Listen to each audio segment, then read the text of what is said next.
How do you feel about the space embracing a project like this, seeing as there are often conflicted views on Web2 companies, VC funds, and corporates entering the Yeah. space? I think we could all agree, and this might come off harsh, I don't know, but we know that blockchain technology is the future, and we know it's only a matter of time before these Web2 companies figure it out and start coming over, if you will.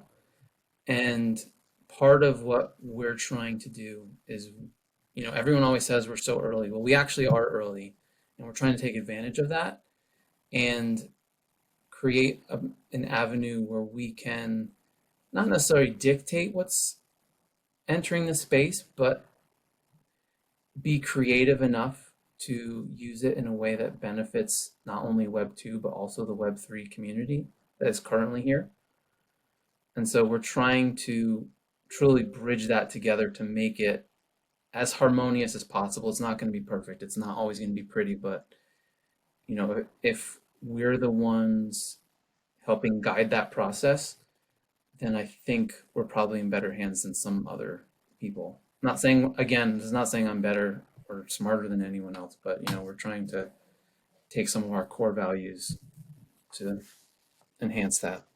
Because there's two ways this could go, right? You could be um, facilitating Web2 brands coming in to better the space and themselves, and you could be facilitating the next money grab. Yeah. And And I guess that always becomes the concern. I think just if you look at our small history with AVP, like there's nothing about this that's been a money grab. So I think that would hopefully help set people's minds at ease. Like we haven't profited anything from AVP personally, like zero. In fact, I'm negative. But because of that, I think it's enabled us to really want to drive our intentions to make sure that this is done properly. If you look at the Bud Light NFT, that was it February maybe? Maybe it was March, I don't remember. But it failed miserably and was really just a money grab. It's what it ended up being because it failed so miserably. And what if a company like Novus had been part of that process and we would have, one, put our own names on the line and ensured that they at least were set up to be as successful as possible? This is the issue, though, right? On the Web2 side of things, it was not a failure. It sold out and Yeah, they made money. yeah, So, like, it's just about those visions aligning, yeah. right? Web2 says there's a chance here to make a few $1 million. Web3 says you need to gamify, you need to evolve, you need to build community, you need to establish this, you need to do that. Is it something that you're going to be convincing people to do, or is it something where you're just going to turn down jobs that are about the money? Probably both. I think if you present well, then you can change opinions because I don't think the answer is just gamifying. I think gamifying is something that we tend to lean on just because I don't even know that it's fairly new anymore, but it's something that, people have been drawn to. But most projects who are gamifying, I think, are failing. Now, there are some, I think, who will absolutely succeed long term. When I say gamifying, I should clarify. I don't mean building a game, Yeah, yeah, yeah. because who's gamifying and failing? Like in your mind. Not to I, say that it's the answer yeah, to yeah, yeah. everything. No, I understand. I understand. So I think it's not so much the product of gamifying, it's the process. And people aren't prepared to wait for that process to be completed before they start to duck out. And I think, Isn't that the point of gamifying, to give people something to do instead of waiting? yes, but I don't think many people, with how many projects there are, I don't think many people participate in all of them. They pick maybe one, maybe two. It's very true. And so we just don't have the numbers of in Web3 to have that succeed on a large scale. You'll only get pockets. And so part of what we want to do is innovate in a way that there's less waiting, or maybe even you wait to launch until you're ready.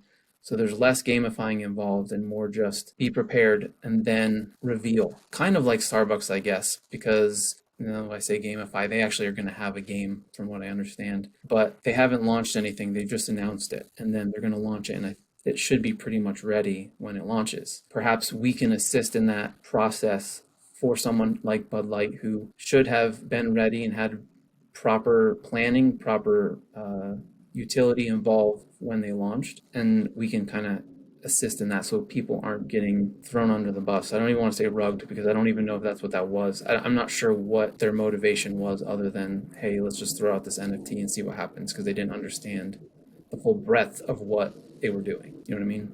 I do. I am a person who is conflicted about venture capital entering the space Yeah. for that reason. Yeah. Right? Like essentially, all these corporates come in, they hire someone who is doing what you are planning on doing, and this is what they come up with, right? Because it's never the specific head of product development that comes up with these, right? They always hire someone, they announce it. They're coming into the space, they create that hype and speculation and drive, and then they have a go-to-market plan and they go to market. And Pepsi did it, and Bud Light did it, and everyone essentially now has moved into the space, right? Lacoste has done it, and Puma has done it. All these clothing brands have done it, and it seems like none of them have driven value to their product in any way. Yeah. Or the space. I think, or the space. Or the space. And like exposure, yes, but exposure with a loss and exposure with a negative experience does not equal good exposures. But from their side, like we were saying, they won. They made it, right? Like Recur sold out 3 projects. They're happy. They're launching Star Trek. They, in their eyes, they did a great job because that's what they're here for. They're selling memorabilia. Yeah. Well, I think and collectibles. Yeah, and I think that's been their focus or their misunderstanding or their lack of vision is it's focused on an NFT rather than let's focus on the technology and what that can do for your company and use the NFT to drive that rather than use the NFT to gain funds and build awareness and community. Yeah, I appreciate that. That's a very, very different approach. I have to say, I definitely appreciate you speaking about the projects and about your history so candidly. Yeah. It's important to define where someone's been, to understand kind of where they're going, the trajectory of it. You have a very calm nature, so it's very hard to drill you with tough questions. But I feel like I've done a little bit of a good job. I've tried. Without that combativeness, it's hard to beat into. But you're doing a good job, man. I appreciate it. You're drinking that calm tea, and it seems to be working.